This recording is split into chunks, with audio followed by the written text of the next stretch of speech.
তেওঁৰ যি পুৰণা জৰা ফুকাৰ ৰাজনীতি আছিলে সেই জৰা ফুকাৰ ৰাজনীতিলৈ বৰ্তমান এক্টিভ হৈ পৰিছে বদৰুদ্দিন আজমল হয় এই যি জৰা ফুকাৰ ৰাজনীতি আছে যি জৰা ফুকাৰ ৰাজনীতিৰে তেওঁ মানুহক প্ৰলোভিত কৰিবলৈ চেষ্টা কৰে সেই ৰাজনীতিলৈ এবাৰ নিৰ্বাচনৰ প্ৰাক্ষণত পুনৰ সক্ৰিয় হৈছে বদৰুদ্দিন আজমল আপোনালোকক আমি দৃশ্যাংশ এই মুহূৰ্তত দেখুৱাইছো এয়া চাওক জৰা ফুকাৰ ৰাজনীতিলৈ পুনৰ এক্টিভ বদৰুদ্দিন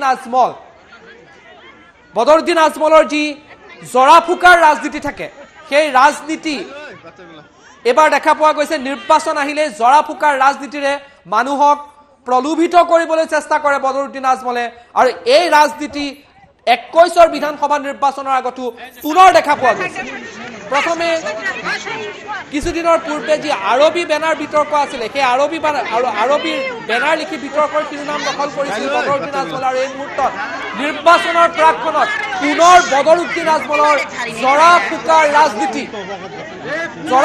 ৰাজনীতিৰ মাধ্যমেৰে জনসাধাৰণক প্ৰলোভিত কৰাৰ বা জনসাধাৰণক যি ধৰণে আকৰ্ষিত কৰাৰ চেষ্টা কৰে এবাৰ পুনৰ দেখা পোৱা গ'ল বদৰুদ্দিন আজমলৰ আৰু ইয়াত জৰা ফুকাৰ ৰাজনীতিৰ আমি আপোনালোকক দৃশ্যাংশ দেখুৱাই আছো এই জৰা ফুকাৰ ৰাজনীতিৰ প্ৰত্যেকটো নিৰ্বাচনৰ আগত দেখা পোৱা যায় আৰু এই যি নিৰ্বাচন এতিয়া সমাগত এবাৰ দ্বিতীয়বাৰৰ বাবে ৰাজ্যত উপস্থিত হোৱাৰ পাছত বদৰুদ্দিন আজমলে আৰম্ভ কৰিছে পুনৰ এয়া জৰা ফুকাৰ ৰাজনীতি ৰাইজক এনেধৰণে ৰাইজক জৰা ফুকাৰ ৰাজনীতিৰে যি ধৰণৰ ব্যৱস্থাৰ তেওঁ সৃষ্টি কৰি থাকে এইবাৰ পুনৰ সেয়া দেখা পোৱা গৈছে চাওক দৃশ্যাংশ চাওক আপোনালোকে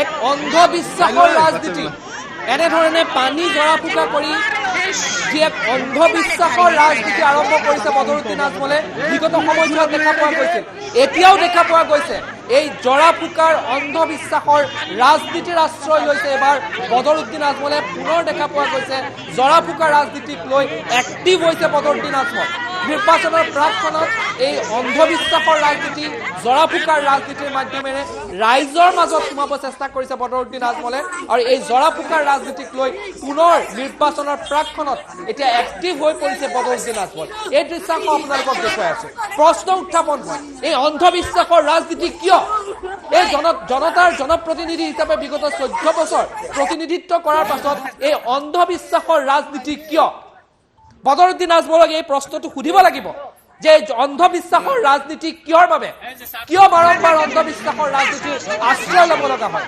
কেৱল বদৰুদ্দিন আজমল বুলিয়ে নহয় সকলোসমূহ ৰাজনৈতিক দলৰ ওপৰত প্ৰশ্ন উত্থাপন হয় এই জৰা ফুকাৰ ৰাজনীতি ক'ৰবাত হিন্দু মুছলমানৰ ৰাজনীতি ক'ৰবাত সাম্প্ৰদায়িক ৰাজনীতি কিহৰ বাবে সুস্থ গণতন্ত্ৰত এটা ভাল ৰাজনীতি হ'ব নোৱাৰে এই প্ৰশ্ন আৰু এই দৃশ্যাংশ আমি আপোনালোকক বৰ্তমান দেখুৱাই আছো এই দৃশ্যাংশ হ'ল বদৰুদ্দিন আজমলৰ এই জৰা ফুকাৰ ৰাজনীতি লৈ পুনৰ এক্টিভ হৈছে নিৰ্বাচনৰ প্ৰাক্ষণত বদৰুদ্দিন আজমল পুনৰ এক্টিভ এই জৰা ফুকাৰ ৰাজনীতিৰ মাধ্যমে অন্ধবিশ্বাসৰ ৰাজনীতিৰ মাধ্যমে কিহৰ বাবে ৰাজনেতাসকলে এনেধৰণৰ অন্ধবিশ্বাসৰ ৰাজনীতিৰ আশ্ৰয় ল'ব লগা হয়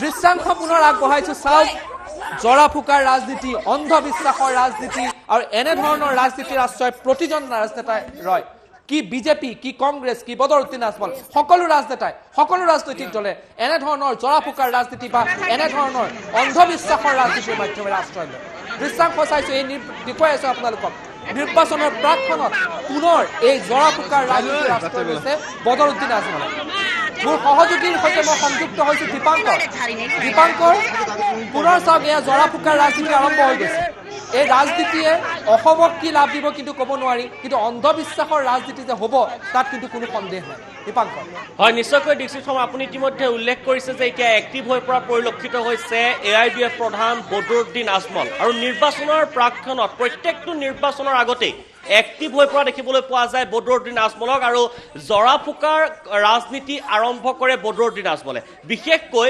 সংখ্যালঘু অধ্যুষিত অঞ্চলসমূহত তেওঁ এনেধৰণে যায় নিৰ্বাচনৰ প্ৰাক্ষণত যায় আৰু গৈ সেই অঞ্চলৰ লোকসকলক বিভিন্ন বটলত এনেদৰে পানী জৰা ফুকা কৰে, পানীত জৰা ফুকা কৰে আৰু মানুহৰ গাটো এনেদৰে জৰা ফুকা কৰে। আৰু এনেধৰণে ৰাজনীতি অসমত চলি আহিছে AIDF প্ৰধান বদৰুদ্দিন আজমলে। প্ৰত্যেকটো নিৰ্বাচনৰ প্ৰাক্ষণত আমি দেখিবলৈ পাওঁ, আমি বাতৰি সম্প্ৰচাৰ কৰোঁ, তেওঁৰ নিৰ্বাচনী সভাসমূহৰ সন্মুখ ভাগত দেখিবলৈ পোৱা যায় হাজাৰ হাজাৰ বটল থৈ দিয়ে, পানীৰ বটল থৈ দিয়ে আৰু সেই পানীৰ বটলত তেওঁ জৰা ফুকা কৰে আৰু এনেধৰণে তেওঁ নিৰ্বাচনী প্ৰচাৰ চলোৱাও পৰিলক্ষিত হয়। আৰু এতিয়া 2021 নিৰ্বাচনৰ প্ৰাক মুহূৰ্তত পুনৰবাৰ দেখিবলৈ পোৱা গৈছে। আৰু যিগৰাকী বদৰুদ্দিন আজমল, আপুনি ইতিমধ্যে উল্লেখ কৰিছে অন্ধবিশ্বাসৰ ৰাজনীতি নেকি এয়া? সঁচাকৈ ক'ব লাগিব যে অন্ধবিশ্বাসৰ ৰাজনীতি কৰিছে নেকি তেওঁ?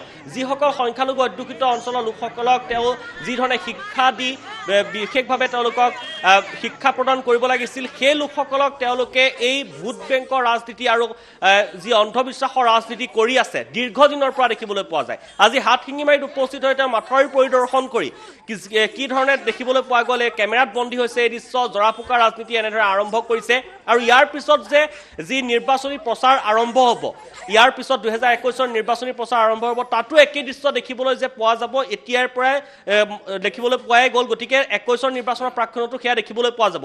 আৰু যিগৰাকী বদৰুদ্দিন আজমল, তেওঁ অসমত বিশেষ নিৰ্বাচনৰ আগমুহূৰ্ততহে সক্ৰিয় হৈ পৰা দেখিবলৈ পোৱা যায়। অসমত বেছিভাগ সময় তেওঁ নাথাকে, তেওঁ থাকে মুম্বাই, ডুবাই অথবা দিল্লীত, তেওঁ তাত থাকে আৰু অসমক তাৰ পৰাই নিয়ন্ত্ৰণ কৰে। আৰু এতিয়া নিৰ্বাচনৰ প্ৰাক মুহূৰ্তত অসমলৈ আহি এনেদৰে দেখিবলৈ পোৱা গৈছে যে জৰা ফুকাৰ ৰাজনীতি কৰে আৰু তেওঁ নিৰ্বাচিত হৈ গুচি যায়। আৰু এনেধৰণে ৰাজনীতি চলি আহিছে এতিয়া এইখন অসমত। দীক্ষিত শৰ্মা, চাওক দীপাংকৰ, এই মুহূৰ্তত এইটো কথা সকলোৱে বুজিব লাগিব, প্ৰত্যেকজন ৰাজনেতাই বুজিব লাগিব যে এনেধৰণৰ অন্ধবিশ্বাসৰ ৰাজনীতিয়ে দেশক কেতিয়াও লাভ কৰিব নোৱাৰে। এনেধৰণৰ অন্ধবিশ্বাসৰ ৰাজনীতিয়ে ৰাজ্যক কেতিয়াও লাভ কৰিব নোৱাৰে। প্ৰশ্ন এই মুহূৰ্তত উত্থাপন হয় যে সকলোসমূহ ৰাজনৈতিক দলে, সি লাগিলে বদৰুদ্দিন আজমল হওক, সি লাগিলে বিজেপি হওক, সি লাগিলে কংগ্ৰেছে হওক, সাম্প্ৰদায়িক ৰাজনীতি নহ'লে অন্ধবিশ্বাসৰ ৰাজনীতি, এই দুটাৰে আশ্ৰয় ল'ব লগা হয়। কিহৰ বাবে ভাৰতৰ নিচিনা এখন গণতন্ত্ৰত, এনেকুৱা এটা ধৰণৰ এটা সুস্থ গণতন্ত্ৰত সুস্থ ৰাজনীতি কিয় হ'ব নোৱাৰে? ইয়াৰ দায়িত্ব ৰাজনেতাসকলৰ ওপৰত আছে। কিন্তু দীপাংকৰ কি কয়? হয়, নিশ্চয়কৈ। আপুনি ইতিমধ্যে উল্লেখ কৰিছে যে কি বিজেপি, কি কংগ্ৰেছ, কি AIDF। এতিয়া দেখিবলৈ পোৱা যায় এয়াকে লৈ এতিয়া বিজেপিয়ে এনেধৰণৰ ক'ব যে অন্ধবিশ্বাসৰ ৰাজনীতি কৰিছে AIDFে, কিন্তু সেই লোকসকলক শিক্ষা দিবলৈ বিজেপিও নাযায়, সেই লোকসকলৰ ওচৰলৈ বিজেপিও নাযায়। আৰু কোনো ধৰণৰ যদি সাম্প্ৰদায়িক মন্তব্য কৰে তেনেহ'লে সেই সাম্প্ৰদায়িক ৰাজনীতি আৰম্ভ কৰে বিজেপিয়ে, তেওঁলোকে প্ৰতিক্ৰিয়া প্ৰদান কৰিব। কিন্তু সেইসমূহ বন্ধ কৰাৰ বাবে, সেইসমূহ জৰা ফুকাৰ ৰাজনীতি বন্ধ কৰাৰ বাবে কোনো এটা ৰাজনৈতিক দলে, কোনো এজন জনপ্ৰতিনিধিয়ে আজিলৈকে ব্যৱস্থা গ্ৰহণ কৰা এইখন অসমত পৰিলক্ষিত হোৱা নাই। ইটোৱে সিটো দলক দোষাৰোপ কৰিব আৰু তেনেধৰণে পাৰ হৈ যায় নিৰ্বাচনী বৈতৰণি, তেনেধৰণে পাৰ কৰিবলৈ চেষ্টা কৰে। আৰু এয়াই চলি আহিছে দীৰ্ঘদিনৰ পৰা। আৰু 2021তো যে তেনেধৰণে হ'ব ইতিমধ্যে আৰম্ভ হৈছে।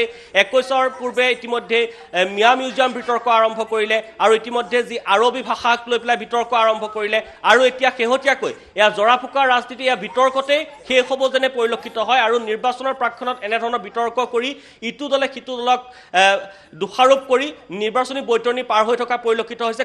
কোনো এটা দলে এইসমূহ সংখ্যালঘু অধ্যুষিত অঞ্চলৰ অশিক্ষিত লোকসকল, যিসকল লোকে শিক্ষাৰ পোহৰ বৰ্তমান সময়তো পোৱা নাই, সেইসকল লোকে তেওঁলোকৰ ওচৰলৈ আহে, যিহেতু জৰা ফুকাৰ ওপৰত বিশ্বাস কৰে, অন্ধবিশ্বাসক বৰ্তমান সময়তো বিশ্বাস কৰি আছে, সেইসকল লোকক শিক্ষা প্ৰদান কৰাৰ বাবে কোনো এটা ৰাজনৈতিক দলে, কোনো এগৰাকী জনপ্ৰতিনিধিয়ে আজিলৈকে ব্যৱস্থা গ্ৰহণ নকৰিলে।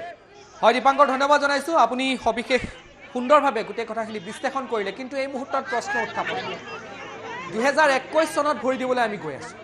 2021 চনত অসম বিধানসভাৰ নিৰ্বাচন হ'ব আৰু এই ধৰণৰ কথা বতৰাই অসমক কিমান লাভান্বিত কৰিব?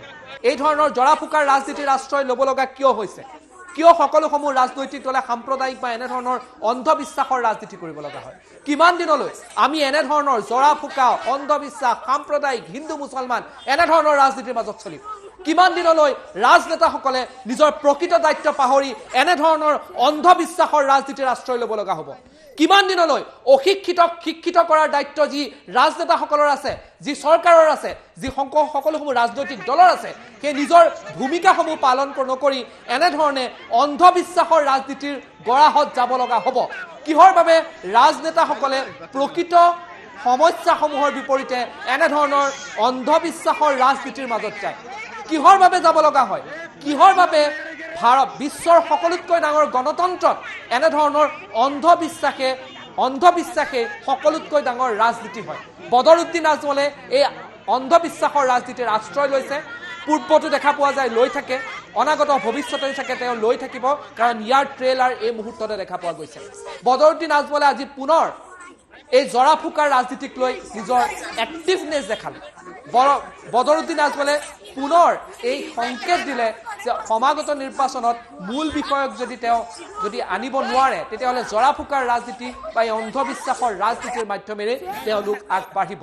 কেৱল বদৰুদ্দিন আজমলেই নহয়, কি বিজেপি, কি কংগ্ৰেছ, কি AIDF, কি অসম গণ পৰিষদ বা অন্যান্য দল, সকলোসমূহে কেৱল এনেধৰণৰ ৰাজনীতিৰ ওপৰতে গুৰুত্ব দিয়ে। কিন্তু প্ৰশ্ন হয়, সকলোতকৈ ডাঙৰ বিড়ম্বনা যে বিশ্বৰ সকলোতকৈ ডাঙৰ গণতন্ত্ৰ, বিশ্বৰ সৰ্ববৃহৎ গণতন্ত্ৰত ৰাজনীতি হয় মানুহৰ সমস্যা সমাধানক লৈ নহয়, ৰাজনীতি হয় অন্ধবিশ্বাসক লৈ, ৰাজনীতি হয় হিন্দু মুছলমানক লৈ, ৰাজনীতি হয় সাম্প্ৰদায়িকতাক লৈ, ৰাজনীতি নহয় শিক্ষাৰ সম্প্ৰসাৰণক লৈ, ৰাজনীতি নহয় অন্ধবিশ্বাস দূৰ কৰাৰ বাবে, ৰাজনীতি নহয় উন্নয়নক অধিক ক্ষিপ্ৰতৰ কৰি তোলাৰ বাবে, ৰাজনীতি নহয় শিক্ষাৰ মাধ্যমেৰে সকলোকে শিক্ষিত কৰাৰ লগত। এই প্ৰশ্ন না শাসকে কৰে না বিৰোধীয়ে কৰে। সকলোৰে এটাই কথা, কেৱল মাত্ৰ অন্ধবিশ্বাসত যাওক, সাম্প্ৰদায়িকতা আহক, হিন্দু মুছলমান কৰক আৰু এইবিলাকৰ মাধ্যমেৰে ক্ষমতা দখল কৰক। আৰু এইটোৱেই আজিৰ তাৰিখত ভাৰতৰ গণতন্ত্ৰৰ সকলোতকৈ ডাঙৰ দুখৰ কথা, প্ৰতিজন ভাৰতীয় নাগৰিকৰ দুখৰ কথা। আৰু এই ৰাজনীতি যেতিয়ালৈকে বন্ধ নহ'ব, তেতিয়ালৈকে প্ৰতিজন ভাৰতীয়, সাধাৰণ ভাৰতীয় যি ধৰণৰ আশা আকাংক্ষা আছে লৈ আহে, সেই আশা আকাংক্ষা কিন্তু পূৰ্ণ নহ'বই। আৰু এইবাৰ পুনৰ দেখা পোৱা গ'ল বদৰুদ্দিন আজমলৰ এই ধৰণৰ ৰাজনীতি। কেৱল বদৰুদ্দিনক ক'লেই নহ'ব, সকলো দলৰ ৰাজনীতি এনেধৰণে কৰে। পুনৰবাৰ আগবঢ়াইছোঁ যে 21ৰ দেওনা পাৰ হ'বলৈ বদৰুদ্দিন আজমলে কি ধৰণৰ ৰাজনীতি আশ্ৰয় ল'ব লগা হৈছে। পুনৰ